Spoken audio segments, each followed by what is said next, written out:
এই যে ম্যানমেড বন্যার তত্ত্ব খাড়া হলো এবং রচনা ব্যানার্জি সেখানে গিয়ে উপস্থিত হলেন, ওলও কিনতে দেখা গেল, দেখলাম কুইন্টাল কুইন্টাল জল ডিভিসি থেকে ছাড়া হয়েছে। আবারও অভিযোগ করেছে উত্তরবঙ্গে যাওয়ার আগে মুখ্যমন্ত্রী গতকালই, যে আবারও কেন্দ্রীয় এবার বাংলার বঞ্চনা। দেখুন, ম্যানমেড বন্যা তো বটেই, কিন্তু সে ম্যান নয়, এবার এটা হচ্ছে ওমেন মেড বন্যা।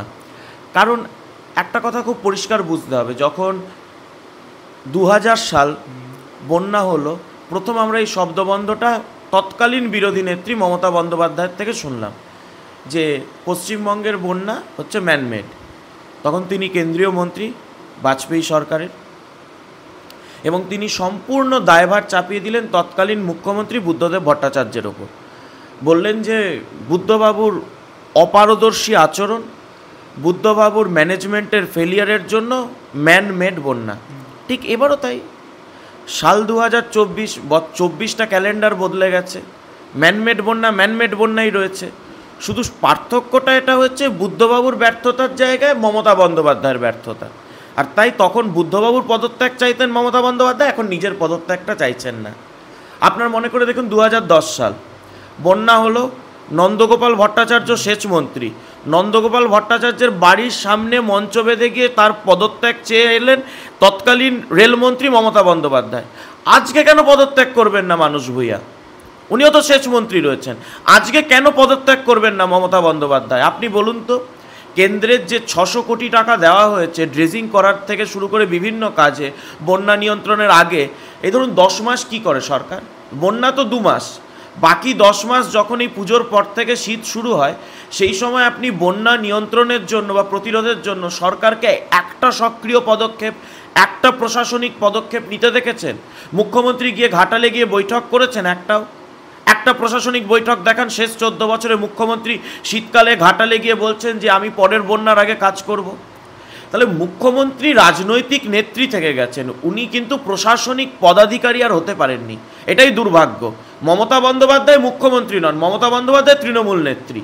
আর আপনি রচনা দেবীর কথা বলছেন, দেখুন ওই হুগলির যে ধুয়ো ঘুরছিল, মানে কারখানার যে ধুয়ো উনি ভোটের সময় দেখেছিলেন, ওই ধুয়ো শুকতে শুকতে ওনার মাথায় ঢুকে পড়েছে। এখন ওই ধুয়োর জন্য উনি বলছেন, ওই যে কী যেন বললেন, কুইন্টাল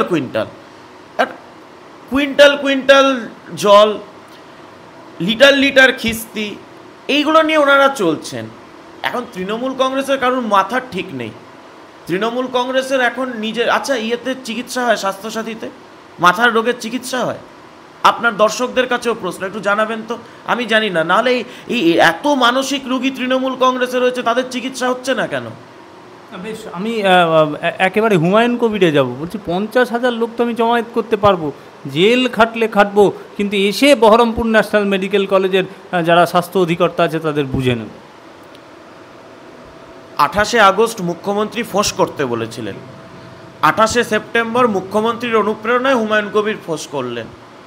এরা নন এন্টিটি, এরা ভেসে থাকতে চায়, এরা যেভাবে করে হোক নিজেদেরকে প্রাসঙ্গিক রাখতে চায়। বহু কষ্ট করেছিলেন মুর্শিদাবাদে লোকসভার টিকিটটার জন্য, তারপর বহরমপুরের লোকসভার টিকিটটার জন্য অনেক দরবার করেছিলেন, তৃণমূল মহলে জানা আছে। তাজ বেঙ্গলে বসে থাকতেন, এতে আপনার হলো একটার পর একটা 5 স্টার হোটেলে বসে থাকতেন, আর খালি মুখ্যমন্ত্রীর কাছে যেতেন, কালীঘাটে যেতেন, ভাইপোর কাছে ক্যামাক স্ট্রিটে যেতেন যে আমাকে বহরমপুরের টিকিট দাও, আমাকে বহরমপুরের টিকিট দাও। তারপর গুজরাট থেকে বহরমপুরের প্রার্থী চলে এলো তৃণমূলের, উনি পেলেন না। এখন বেঁচে থাকতে হবে, ভেসে থাকতে হবে। আর দেখুন, এই যে মানে অসামাজিক যে দুষ্কৃতীরা রয়েছে, যাদের মনে মননে চিন্তনে এই অসামাজিক চেতনাটা রয়েছে, তারা তো এই কথাই বলবে। তাদের ভাষা, তাদের শরীরী ভাষা, এদের মধ্যে আপনি এটাই পাবেন। তৃণমূল কংগ্রেসের মধ্যে ভদ্রলোক আজকে কোথায় আছে বলুন? যে কজন ভদ্রলোক থাকছে তারা আর ওই দলে থাকতে পারছে না। তাপস রায় ছিলেন ভদ্রলোক, সভ্য, মার্জিত, রুচিশীল মানুষ ছিলেন, টিকতে পারলেন না। হুমায়ুন কবিরদের জমানা। আমি বললাম, হুমায়ুন কবিরের এই আচরণের পর হুমায়ুন কবিরের বিরুদ্ধে পুলিশ মন্ত্রী বা রাজ্যের পুলিশের ব্যবস্থা না নেওয়া কিন্তু কন্টেম্পট অফ কোর্ট। কারণ সুপ্রিম কোর্ট আগের দিনে এরা পরিষ্কার করে বলেছিল যে ডাক্তারদের ভয়মুক্ত পরিবেশ প্রদান করা রাজ্য সরকারের কর্তব্য। এবার ডাক্তারদেরকে সেই জায়গায় থ্রেট দেওয়া হচ্ছে এবং রাজ্য সরকার ঠুটো জগন্নাথ হয়ে বসে রয়েছে, অর্থাৎ রাজ্য সরকার জেনে বুঝে কন্টেম্প্ট অফ কোর্ট করছে। সাগর দত্ত এখান থেকে ঢিলছোড়া দূরত্ব, সেই সাগর দত্তও তো আমরা দেখলাম আবারও বসতে হলো, জুনিয়র ডাক্তার নার্স সমস্তটা পিজিডি তাদেরও বসতে হলো, আবার তো সেই পরিবেশ। মুখ্যমন্ত্রীর প্রতিশ্রুতি কি বারবার প্রতিশ্রুতিই থেকে যাচ্ছে? না, মুখ্যমন্ত্রীকে জবাব দিতে হবে। এই যে আফসানা খাতুন, কালামুদ্দিন আনসারি মারা গেছেন, এই যে যাদেরকে ওনারা কাউন্সিলর টিকিট দিয়েছেন, তারা এই সাগর দত্তের আশেপাশে যে পরিবেশ, যে বাতাবরণটা তৈরি করে রেখেছে, যে একটা থ্রেট কালচার, যেটা শুধুমাত্র মানে প্রিমাইসেসের ভেতরে নয় বা হলো আপনার হাসপাতাল চত্বরের ভেতরে নয়, বাইরে থেকেও যে থ্রেট কালচারটা নিয়ন্ত্রণ হচ্ছে, সেইটা কি চলছে এই সাগর দত্তে? ধরুন সাগর দত্তের কি পরিস্থিতি রয়েছে বলুন তো? আপনি কখনো শুনেছেন কমান্ডো সিকিউরিটি নাম শুনেছেন? ভারতবর্ষের পুলিশি ব্যবস্থা, নিরাপত্তা ব্যবস্থা বা রাজ্যের সুরক্ষা ব্যবস্থায় কমান্ডো সিকিউরিটি বা সিকিউরিটি কমান্ডার বলে এরকম কোনো পোস্টের আইনি বৈধ পোস্ট আপনি শুনেছেন? আপনি যান সাগর দত্ত এখন, বা আপনি সেদিনকার আপনার সিসিটিভি ফুটেজগুলো চেক করুন, দেখবেন যারা ওখানে ঘুরে বেড়াচ্ছে সিকিউরিটি পার্সোনাল বলে যাদেরকে দায়িত্ব দেওয়া হয়েছে, সবাই কমান্ডো সিকিউরিটি। এই কমান্ডো সিকিউরিটির একটা অদ্ভুত রকমের খেলা রয়েছে। এরা দিনের বেলায় মদন মিত্র জিন্দাবাদ, গোপাল শাহ মানে পৌরসভার চেয়ারম্যান কামারহাটির গোপাল শাহ জিন্দাবাদ করে, রাত্রিবেলায় ওখানে গিয়ে কমান্ডো সিকিউরিটি। এবার এরা তো দলের ক্যাডার, তাদের উপস্থিতিতে চিকিৎসকদেরকে মারছে দুষ্কৃতীরা। আমি এদেরকে পেশেন্ট পার্টি বলবো না, দুষ্কৃতী ছিল। যে দুষ্কৃতীরা মারছে ওনারা হা করে তাকিয়ে দেখছেন। কেউ কেউ আবার দেখছি সামনে একজন এক মহিলা নার্সকে পেটানো হচ্ছে, একজন মহিলা ওখানে কমান্ডো সিকিউরিটি, সে আবার দেখছি গাল এরকম করছে, এই করছে, এটা সিসিটিভিতে দেখা যাচ্ছে। এটা কি? মুখ্যমন্ত্রী বলেছিলেন আমরা সমস্ত কিছু করব, কপিল সিব্বল সুপ্রিম কোর্টে গিয়ে বললেন রাজ্য 100 কোটি টাকা বরাদ্দ করেছে। গত 18ই সেপ্টেম্বর আমি আপনাকে ছবি দেখাতে পারি, ব্যারাকপুর সিটি পুলিশ ওই অলোক রাজরিয়া যিনি সিপি রয়েছেন, তিনি বললেন তৎক্ষণাৎ রেসপন্সের জন্য আমরা একটা সাগর দত্তের সামনে পুলিশ আউটপোস্ট খুলছি।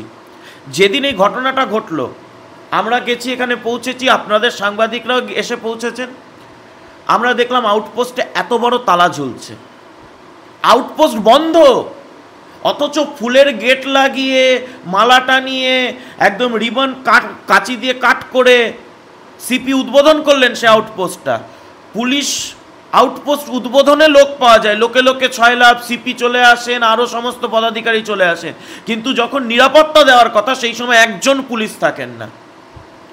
আর এখানে যারা সিকিউরিটি তারা দিনে তৃণমূল, আর রাত্রে তাদেরকে চিরকুটে চাকরি দেওয়ার মতো, ওই যেটা তৃণমূল অভিযোগ করতো সিপিএমের বিরুদ্ধে, সেই চিরকুটে চাকরির মতো এই সপ্তাহে ভালো স্লোগান দিয়েছে, এই সপ্তাহের জন্য commando security, sponsored by Gopal Shah, sponsored by Madan Mitra, sponsored by Afsana Khatun, এই তো রয়েছে।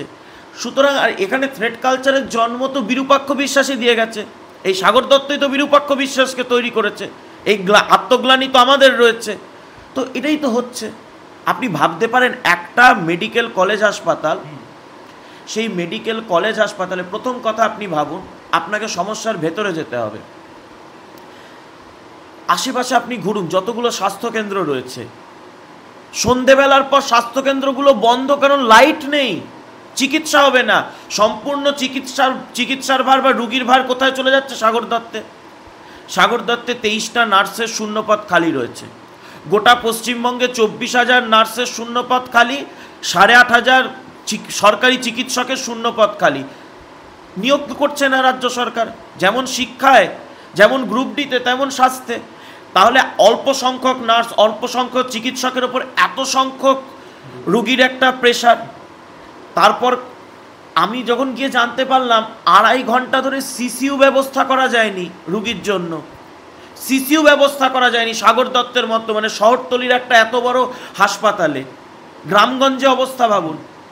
এইবার সেই জায়গায় মহিলা ওয়ার্ডে যান, এখনও বলছি, আজকে বলছি, ক্যামেরা নিয়ে মহিলা ওয়ার্ডে যান, 18 কোটি টাকা পেয়েছিল কেন্দ্রের থেকে এই সাগর দত্ত, সে 18 কোটি টাকায় মহিলা ওয়ার্ডে একটা গেট বসাতে পারেনি।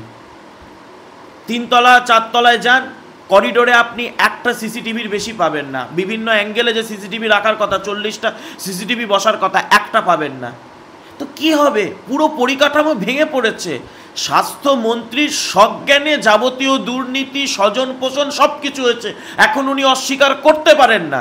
এই সাগর দত্ত থেকে শুরু করে আরজি কর থেকে ন্যাশনাল মেডিকেল, সব জায়গায় যা দুর্নীতি হয়েছে, যা অনিয়ম বেনিয়ম হয়েছে, সব কিছুর পেছনে মুখ্যমন্ত্রী রয়েছে। এবং আপনাদের মাধ্যমে সিবিআইয়ের কাছে অনুরোধ, যদি এই তদন্ত শেষ করতে হয় তাহলে শেষ হবে মুখ্যমন্ত্রীকে জেলে ভরে। দুর্ভাগ্য, বাঙালি হিসেবে এটা বলতে হচ্ছে, বাংলার মুখ্যমন্ত্রীকে জেলে ঢোকাতে হবে, কিন্তু কিচ্ছু করার নেই। হয় তিনি প্রশাসনিকভাবে ব্যর্থ, অক্ষম, আর নাহলে তিনি সব কিছু জেনে ইন্ধন দিয়ে গেছেন।